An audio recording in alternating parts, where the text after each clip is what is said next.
नमस्कार, मनी मंत्रा में आपके साथ मैं मेहराज दुबे और आज मनी मंत्रा में हम बातें करने वाले हैं म्यूचुअल फंड्स की। एक वक्त था, यानी कुछ 2-4 साल पहले की बात है कि हर रोज हजारों लोग म्यूचुअल फंड का अकाउंट खोल रहे थे, नए फोलियो खोल रहे थे, लेकिन अब ये हालत है कि हर रोज हजारों लोग ये अकाउंट्स बंद कर रहे हैं, विड्रॉ कर रहे हैं पैसा म्यूचुअल फंड से। तो क्या हालत है म्यूचुअल फंड इंडस्ट्री की और क्या म्यूचुअल फंड कंपनियों के साथ होने वाला है और क्या इन्वेस्टर्स को फायदा नुकसान हो सकता है, इस बारे में चर्चा करेंगे आज मनी मंत्रा में। हमारे साथ जो मेहमान है आपसे मिलवा रहा हूं, मेरे दाहिनी ओर Anil Chopra, group CEO Bajaj Capital, और हमारे साथ स्टूडियो में Dhirendra Kumar, CEO Value Research, और मुंबई से जुड़ रहे हैं हमारे साथ Raghavendra Nath, managing director and CEO Ladder of Wealth Management, और Association of Mutual Funds of India AMFI जो है उनके deputy chief executive V Ramesh हमारे साथ जुड़ रहे हैं। आप सभी का स्वागत है।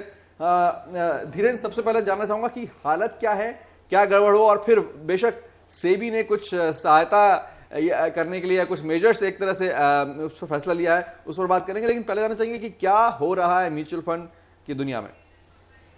म्यूचुअल फंड में का हालत खस्ता है, अगर हम उसको समरीली बोले, लेकिन मुझे नहीं लगता है कि इसका केवल कोई एक कारण है।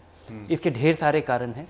पिछले 5 साल से जो बाजार की स्थिति है, और खासकर जो आम निवेशक है वो म्यूचुअल फंड को इक्विटी फंड समझता है, क्योंकि जो उसके लिए जो फिक्स्ड इनकम का जरिया है, उसके एक आम निवेशक के पास ढेर सारे विकल्प हैं और म्यूचुअल फंड एक और विकल्प है। और म्यूचुअल फंड सबसे कॉम्पिटिटिव विकल्प नहीं है बहुत सारे आम निवेशकों के लिए।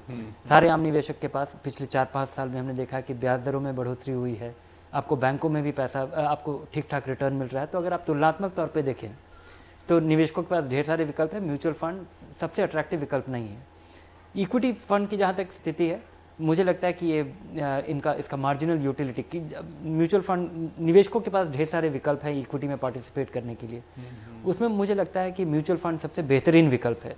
आप इंश्योरेंस खरीदते हैं तब भी आपको इक्विटी एक्सपोजर मिलता है, आप शेयर खुद सीधे तौर पर खरीद बेच करते हैं तब भी आपको इक्विटी एक्सपोजर मिलता है, और म्यूचुअल फंड के जरिए भी आप इक्विटी का एक्सपोजर लेते हैं। जो म्यूचुअल फंड जो आपको डिलीवर करता है, मुझे लगता है उसका मार्जिनल यूटिलिटी हाईएस्ट है। उसके बावजूद भी अब चूंकि बाजार की स्थिति खराब है, जो हमारे यहाँ इन्वेस्टर एजुकेशन का जो लेवल है, जिस तरह से म्यूचुअल फंड बेचा जाता है, जिस तरह से एंट्री लोड के अबॉलिशन के बाद जिस तरह से इंसेंटिव लोगों का मार्जिनलाइज हुआ, जिस वजह से बेचने वाले लोग काफी हतोत्साहित हो गए, उन सब चीजों का मुझे लगता है ये कॉम्बिनेशन है जिसके वजह से म्यूचुअल फंड में दिलचस्पी काफी कम हुई है। लेकिन प्राइमरी कारण यही है कि बाजार की स्थिति खराब है, इसलिए इक्विटी फंड की स्थिति खराब है, इसलिए निवेशक निराश है। बिल्कुल, और यही हम समझना चाहते थे। आप सबकी राय जानना चाहेंगे। राघवेंद्र, आपको क्या लगता है, इज इट बैड मार्केट्स या फिर बैड मार्केटिंग या बैड पॉलिसी रेट्स जो रेगुलेशन है म्यूचुअल फंड सेक्टर के लिए?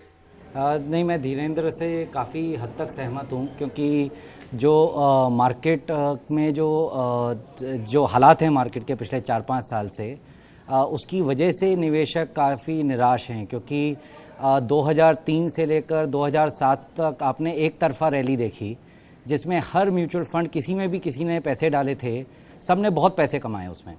तो अभी जो 2007 के बाद से जो एक डिक्लाइन आया है, पिछले 5 साल हो चुके, और इन्वेस्टर को अपना मूलधन अभी भी नज़र नहीं आ रहा है, तो उसकी वजह से कहीं उसको एक हताशा है।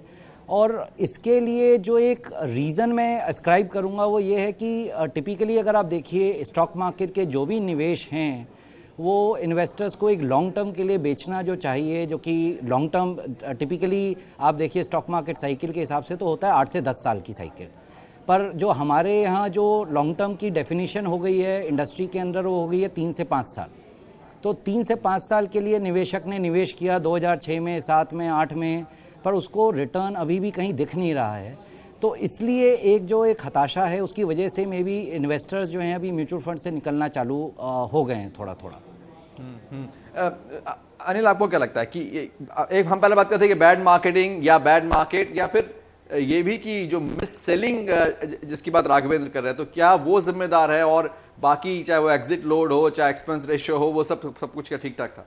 देखिए, मिस सेलिंग की हम तब बात करते थे जबकि एंट्री लोड था और अच्छी खासी सब डिस्ट्रीब्यूटर्स को कमीशन मिलती थी, तो कमीशन के लालच में वो बार बार एक ही तरह की स्कीम अपने निवेशकों को देते थे और बार बार कमीशन कमाते थे। लेकिन वो तो अब बात रही नहीं, मिस सेलिंग की तो अब कंप्लेंट रही नहीं अगस्त 2009 के बाद, तो क्योंकि डिस्ट्रीब्यूटर के पास आपको ऐसा कोई ज़्यादा कोई वो नहीं है उसके लिए अट्रैक्शन कि वो स्कीम को बेचे, क्योंकि उसको कुछ कमीशन अपफ्रंट तो बहुत ही कम मिलती है। तो इसमें 3-4 वजह जो राघवेंद्र ने और धीरेन्द्र ने गिनाई, उन सभी का कंट्रीब्यूशन है कि 2006 से 2009 तक काफ़ी सारे एनएफओज आए और काफ़ी पैसा मार्केट से इकट्ठा किया म्यूचुअल फंड्स ने, उसमें डिस्ट्रीब्यूटर्स ने भी काफ़ी पैसे कमाए, उस पैसे का अच्छा उपयोग भी हुआ। उस पैसे को लेके, उस कमाई को लेके उन्होंने छोटे छोटे शहरों में जाके एजुकेशन करा, इन्वेस्टर्स बढ़ाए, तभी जाके फोलियोज इतने हुए। तो हमें ये नहीं सोचना चाहिए कि फोलियोज अपने आप खुल गए।